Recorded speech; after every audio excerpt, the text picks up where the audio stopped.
বিশ্ব ক্রিকেট আজ স্তম্ভিত, তবে এই বিষয় কোনো অঘটন দেখে নয়, বরং একটি জাতির মেরুদণ্ড সোজা করে দাঁড়ানো দেখে। আইসিসি হয়তো তাদের সাজানো ছক নিয়ে বড্ড বেশি আত্মবিশ্বাসী ছিল। তাদের ধারণা ছিল হুমকি ধামকি আর নিষেধাজ্ঞার ভয় দেখালেই বাংলাদেশ নতজানু হবে। টাকার লোভ দেখিয়ে আর ফিকচারের মারপ্যাচে ফেলে হয়তো তাদের মেরুদণ্ড বাঁকিয়ে দেওয়া যাবে। তারা ভেবেছিল খেলার দোহাই দিয়ে সব অন্যায় নীরবে মেনে নিয়ে বাংলাদেশ দল ঠিকই সুরসুর করে ভারতের মাটিতে পা রাখবে। কিন্তু তারা ভুলে গিয়েছিল মানচিত্রের এই বদ্বীপ দেশটির লড়াকু মানসিকতার ইতিহাস।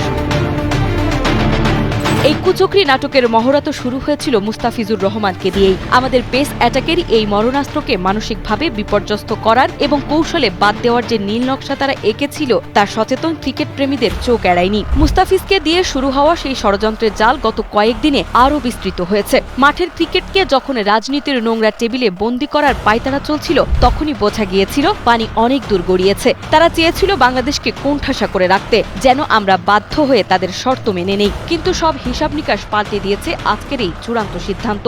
ভারতে অনুষ্ঠিতব্য টি-20 বিশ্বকাপ বর্জনের এই ঘোষণা কেবল একটি টুর্নামেন্ট থেকে সরে দাঁড়ানো নয়, এটি বিশ্বমোড়লদের গালে এক সশব্দ চপেটাঘাত। এটি বুঝিয়ে দিয়েছে ট্রফি বা প্রাইজ মানির চেয়ে দেশের সম্মান অনেক উঁচুতে। অন্যায়ের সাথে আপোষ করে বিশ্বমঞ্চে খেলার চেয়ে মাথা উঁচু করে না খেলা অনেক বেশি গৌরবের।